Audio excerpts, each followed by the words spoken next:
Diciembre de 1993. El hombre más buscado del planeta está acorralado. Ya no hay ejércitos de sicarios, ni lujos, ni helicópteros.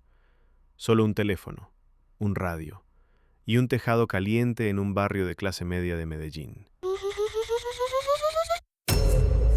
Esta es la crónica definitiva, minuto a minuto, de los últimos suspiros de Pablo Emilio Escobar Gaviria. El día que el mito murió y comenzó la leyenda negra. 2 de diciembre, 2 de la tarde con 50 minutos. Este es el cadáver de Pablo Escobar, abatido hoy en Medellín por el bloque de búsqueda. Ocultaba su rostro tras espesa barba. El bloque de búsqueda. Una unidad de élite entrenada para cazar a una sola persona. Detecta una señal. Escobar lleva días cometiendo el error que siempre juró evitar: hablar demasiado por radio con su hijo, Juan Pablo. No sabe que cada palabra es una coordenada, y cada coordenada es una sentencia de muerte. Los equipos de triangulación electrónica dan la ubicación exacta. Carrera 79, número 45D, 36.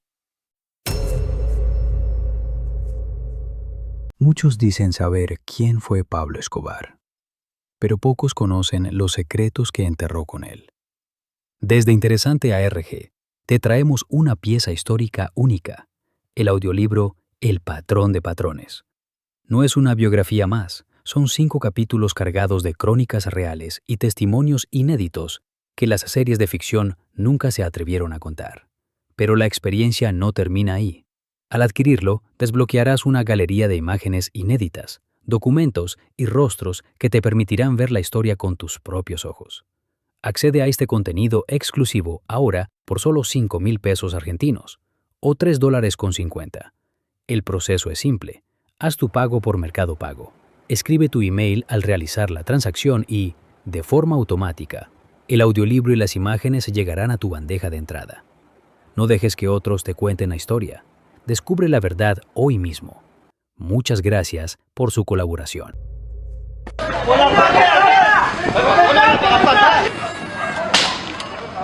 El operativo es quirúrgico. 17 hombres rodean la casa. Escobar se da cuenta tarde. Intenta escapar por la parte trasera junto a su guardaespaldas, alias El Limón. Los disparos rompen en silencio del barrio Los Olivos. El Limón cae primero, alcanzado por las balas mientras intenta saltar a un patio trasero. Pablo está solo, descalzo, con el torso descubierto y una pistola en cada mano. Se lanza al tejado. 3 impactos terminan con una era de terror. Uno en la pierna, otro en la espalda, y el definitivo, un proyectil que entró por su oído derecho. ¿Fue un francotirador del bloque de búsqueda? ¿Fue un ajuste de cuentas de los Pepes? ¿O fue el propio Pablo cumpliendo su promesa de que prefería una tumba en Colombia a una cárcel en Estados Unidos? El reloj se detuvo a las 3:20 de la tarde. El imperio del mal había caído. Hola, gracias por ver este video. Quería compartir con ustedes una noticia muy difícil. Como muchos ya saben, mi canal principal, Interesante Argentina, que ya superaba los 846,000 seguidores, fue víctima de un ataque informático. Lamentablemente, tras el hackeo, se subió contenido que violaba las normas de la comunidad y, como consecuencia, Google decidió borrar el canal de forma permanente. Perder años de trabajo y una comunidad tan grande de un momento a otro es un golpe durísimo, pero no me voy a rendir. Hoy necesito de su apoyo más que nunca. He dejado un link en la descripción para quienes quieran y puedan colaborar a través de una donación. Su contribución, por mínima que sea, será fundamental para ayudarme a volver a empezar de cero, mejorar el equipo y recuperar el ritmo de trabajo para que volvamos a crecer juntos, tal como lo hicimos la primera vez. Gracias de corazón a los que siempre estuvieron ahí y a los que hoy me dan una mano para reconstruir este proyecto. Seguimos adelante. La versión oficial del gobierno colombiano fue contundente. El bloque de búsqueda abatió al capo en un enfrentamiento. Sin embargo, las dudas comenzaron antes de que el cuerpo se enfriara. El coronel Hugo Aguilar, quien lideró el asalto, reclamó el disparo final. Pero la trayectoria de la bala cuenta una historia distinta. Un impacto a quemarropa, justo en el oído derecho. La firma de un suicidio o de una ejecución a corta distancia. Su hijo, Juan Pablo Escobar, ha sostenido por décadas que su padre no fue abatido. Según él, Pablo siempre le dijo que tenía 10 cartuchos en su pistola, 9 para sus enemigos y el último para él mismo. El hombre que puso en jaque a todo un estado habría decidido su propio final para evitar la humillación de la extradición. El misterio del Tejado de los Olivos sigue siendo la herida abierta más grande de la historia judicial de Colombia, pero había otros jugadores en el tablero.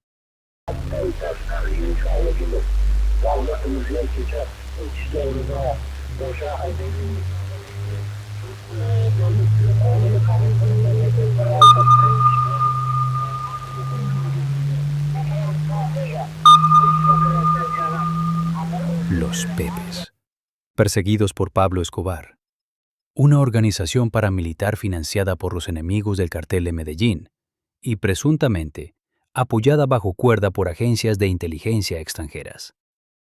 Se dice que aquel 2 de diciembre, francotiradores de los Pepes estaban posicionados en los alrededores. ¿Fue el Estado quien apretó el gatillo? ¿O fue una venganza privada permitida por las autoridades? La línea entre la justicia y la venganza se volvió invisible esa tarde. Muchos dicen saber quién fue Pablo Escobar, pero pocos conocen los secretos que enterró con él. Desde Interesante ARG, te traemos una pieza histórica única, el audiolibro El Patrón de Patrones.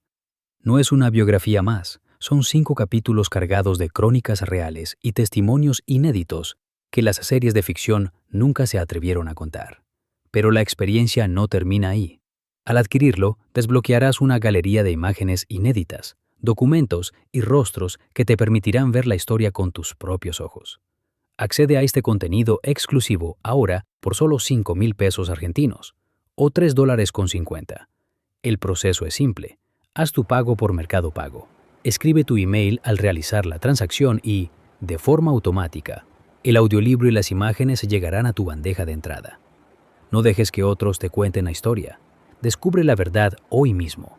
Muchas gracias por su colaboración. Mientras el gobierno celebraba, en las comunas de Medellín se vivía un luto profundo. El Robin Hood paisa era llevado en hombros por miles de personas que ignoraban el rastro de sangre que había dejado atrás. El caos se apoderó del cementerio Jardines Montesacro. La multitud rompió el cristal del ataúd para tocar el cadáver de su benefactor. Colombia estaba dividida. Para unos, el demonio había muerto. Para otros, el santo de los pobres había ascendido.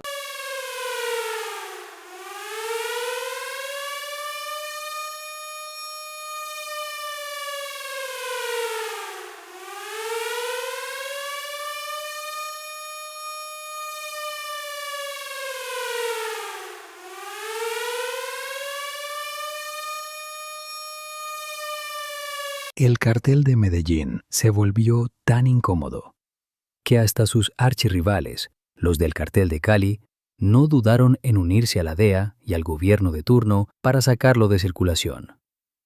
Y es que, tanto en la política como en los negocios donde fluye el billete largo, la lealtad es un lujo que nadie puede permitirse. En este juego, la traición siempre está a la orden del día. El cartel de Medellín no fue solo una banda de narcotraficantes. Fue el primer estado paralelo de América Latina. En su apogeo, controlaban el 80% del mercado mundial de cocaína, metiendo $60 millones cada día en sus bolsillos. Su poder era tal que llegaron a proponer pagar la deuda externa de Colombia a cambio de impunidad. Pero cuando el gobierno se negó, desataron el infierno. Inventaron el carro bomba, derribaron un avión comercial en pleno vuelo y pusieron precio a la cabeza de cada policía en las calles. Fue una organización tan brutal y eficiente que obligó a sus peores enemigos a hacer lo impensable. El cartel de Cali, la DEA y el propio gobierno terminaron sentados en la misma mesa bajo la sombra de los Pepes. Al final, no fue la justicia la que los detuvo, fue el peso de su propia ambición.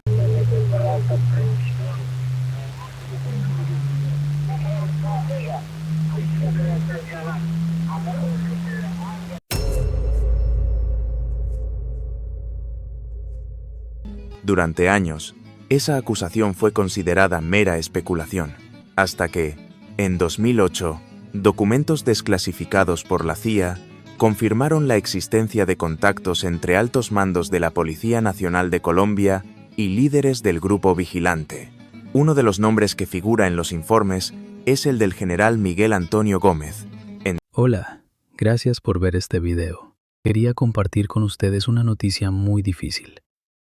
Como muchos ya saben, mi canal principal, Interesante Argentina, que ya superaba los 846,000 seguidores, fue víctima de un ataque informático. Lamentablemente, tras el hackeo, se subió contenido que violaba las normas de la comunidad y, como consecuencia, Google decidió borrar el canal de forma permanente. Perder años de trabajo y una comunidad tan grande de un momento a otro es un golpe durísimo, pero no me voy a rendir. Hoy necesito de su apoyo más que nunca. He dejado un link en la descripción para quienes quieran y puedan colaborar a través de una donación. Su contribución, por mínima que sea, será fundamental para ayudarme a volver a empezar de cero, mejorar el equipo y recuperar el ritmo de trabajo para que volvamos a crecer juntos, tal como lo hicimos la primera vez. Gracias de corazón a los que siempre estuvieron ahí y a los que hoy me dan una mano para reconstruir este proyecto. Seguimos adelante. Entonces director de la policía. Según los documentos, habría compartido información clave con los Pepes, contribuyendo de forma indirecta a la localización de Escobar.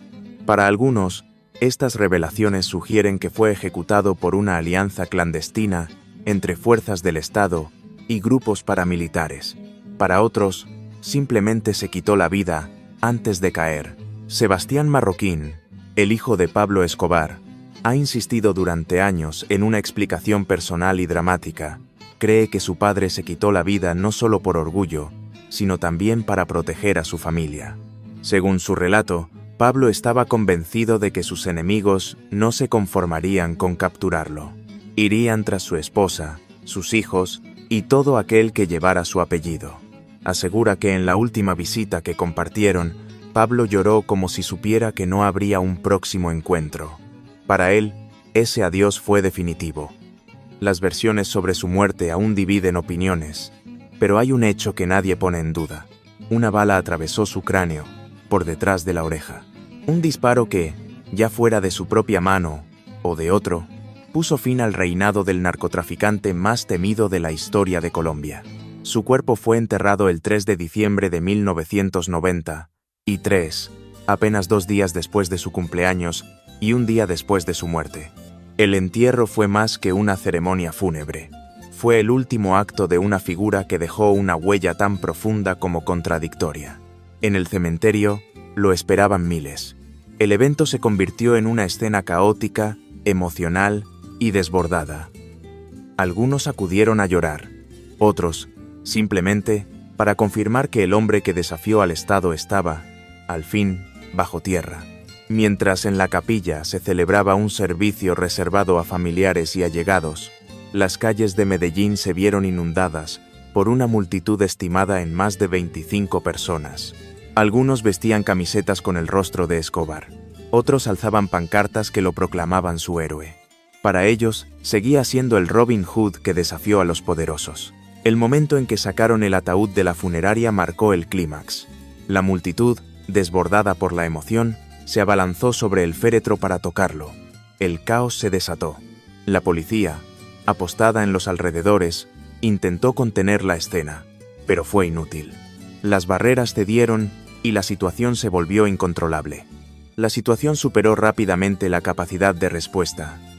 La policía tuvo que reforzar la zona con barricadas y puntos de control. El temor a represalias por parte de los pocos miembros activos del cártel aún presentes en Medellín, era real. Y el Estado no quería correr riesgos durante un evento tan cargado de tensión. El cortejo fúnebre avanzó hacia el cementerio Jardines Montesacro. La multitud no se dispersó. Al contrario, siguió el ataúd como si se tratara de una procesión religiosa. Pero a medida que el féretro se acercaba a su destino final, el ambiente se tornaba más hostil. Entre los asistentes también estaban quienes odiaban profundamente a Escobar. Algunos gritaron, otros agredieron verbalmente a su familia, e incluso hubo intentos de ataques físicos. La tensión llegó a tal punto que, durante la breve ceremonia, el sacerdote no pudo completar la oración. El ruido y la confrontación entre asistentes lo hicieron imposible. Ese día, el cementerio se convirtió en un escenario de contradicciones extremas: llanto y celebración, respeto y furia, silencio y caos. La figura de Escobar, incluso en la muerte, continuaba dividiendo a Colombia. Entre los presentes se encontraba el entonces presidente César Gaviria. Aunque había sido el principal impulsor de la operación que culminó con la muerte del capo, asistió para mostrar respeto a la familia del fallecido. Un gesto que muchos interpretaron como símbolo del cierre de una etapa, porque más allá del cuerpo enterrado ese día, lo que terminaba era una era. Medellín y el país entero vivían el fin del dominio del cártel más poderoso de la historia reciente. Durante los meses previos, el grupo ya había comenzado a desmoronarse. La presión del gobierno, la violencia interna y el acoso constante de los Pepes, una organización paramilitar dedicada a destruir el legado de Escobar, habían debilitado sus cimientos. Tras la muerte de su líder, el derrumbe fue inevitable. Los lugartenientes fueron capturados, perseguidos o ejecutados uno a uno. No quedó nadie para tomar el mando. La estructura que Escobar había construido con sangre y dólares se vino abajo. La caída del cártel de Medellín no significó el fin del narcotráfico en Colombia. Solo abrió espacio para que otros grupos ocuparan su lugar. El cártel de Cali fue el primero en capitalizar ese vacío y durante los años siguientes controló gran parte del tráfico internacional de cocaína. Pero su reinado también fue efímero. A mediados de los años 90, el gobierno colombiano desmanteló su estructura. Mientras tanto, la familia de Escobar enfrentaba su propio infierno. Pese a todo lo que había hecho, Pablo Escobar seguía siendo, para su hijo Juan Pablo, un padre. Y esa dimensión familiar es la que da sustento a su teoría de que su padre se quitó la vida no solo para evitar la humillación de ser capturado, sino para protegerlos. Sin embargo, su muerte no trajo paz para los suyos. Al contrario, los dejó expuestos. En 1995, su viuda, María Victoria Henao, se vio obligada a huir de Colombia junto a sus 2 hijos. Viajaron por varios países en busca de asilo, pero encontraron rechazo sistemático. La sombra de Pablo Escobar los perseguía a cada frontera. Durante ese exilio, el cártel de Cali, enemigo jurado de Escobar, exigió una compensación económica a la familia, alegando que Pablo les había declarado la guerra. María, temiendo por la vida de su hijo, aceptó las condiciones. Pagó lo que le pidieron y prometió no buscar venganza, ni permitir que Juan Pablo siguiera el mismo camino que su padre. Durante un tiempo, lograron cierta estabilidad. María logró reinventarse como agente inmobiliaria y mantener un perfil bajo, pero su pasado volvió a alcanzarla cuando un socio descubrió su verdadera identidad y desapareció con una suma considerable de dinero. El incidente terminó con su detención. Pasó 6 meses en prisión mientras las autoridades investigaban a fondo sus actividades financieras. Finalmente fue liberada. No se encontraron pruebas de actividad ilegal. Su negocio era legítimo. Desde entonces, la familia Escobar ha intentado vivir con normalidad. Pero ese apellido asociado con violencia, poder y muerte ha sido una carga constante. Por más que lo intenten, escapar del legado de Pablo Escobar no ha sido tarea fácil. Con el paso del tiempo, Sebastián Marroquín, el hijo de Pablo Escobar, decidió narrar su versión de los hechos.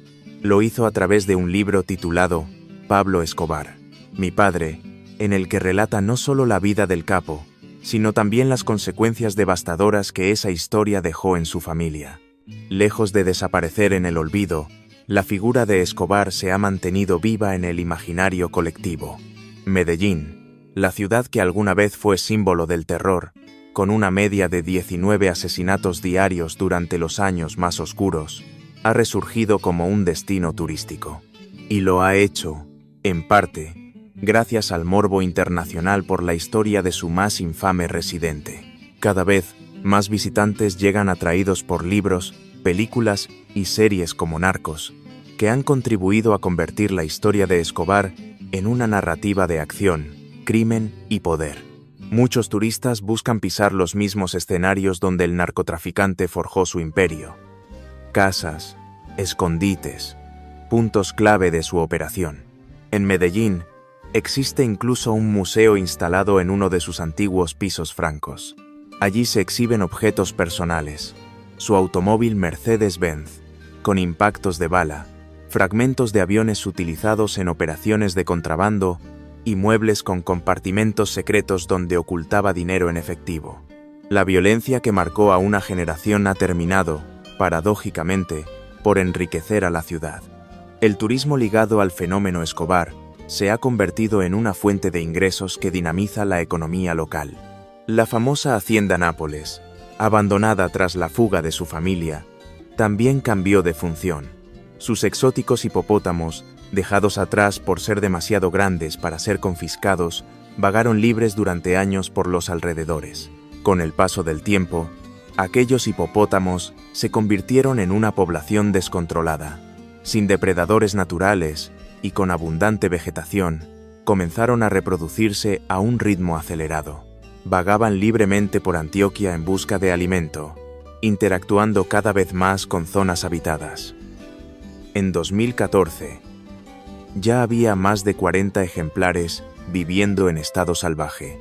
Hoy, se les conoce como los hipopótamos de la cocaína. La Hacienda Nápoles también tuvo su transformación.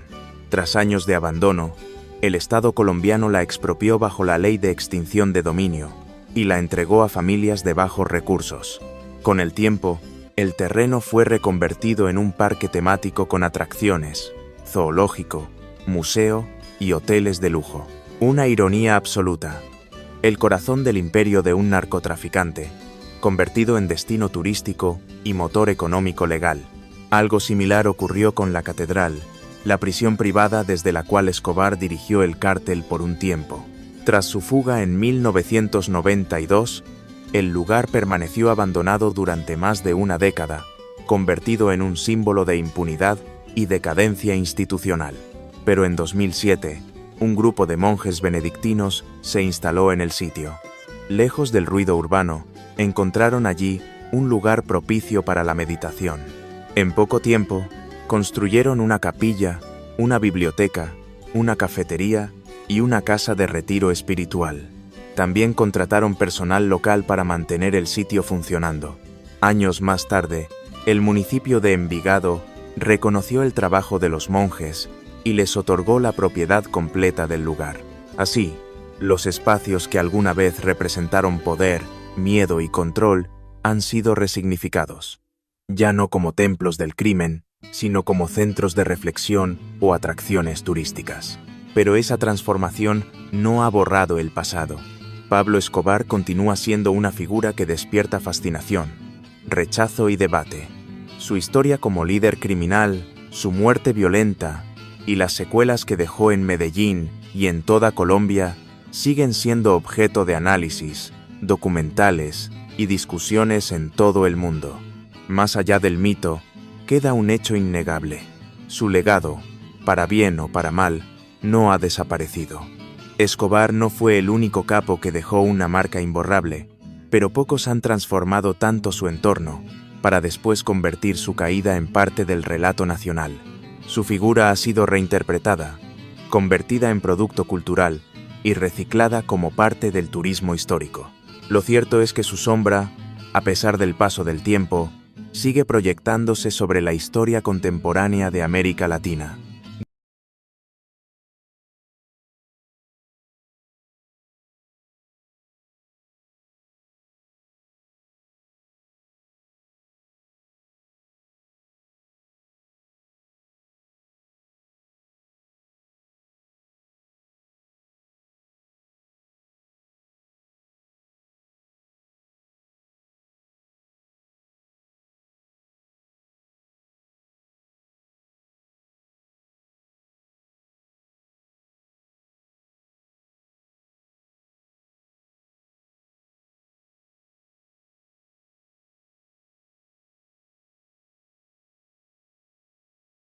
Hola, gracias por ver este video. Quería compartir con ustedes una noticia muy difícil.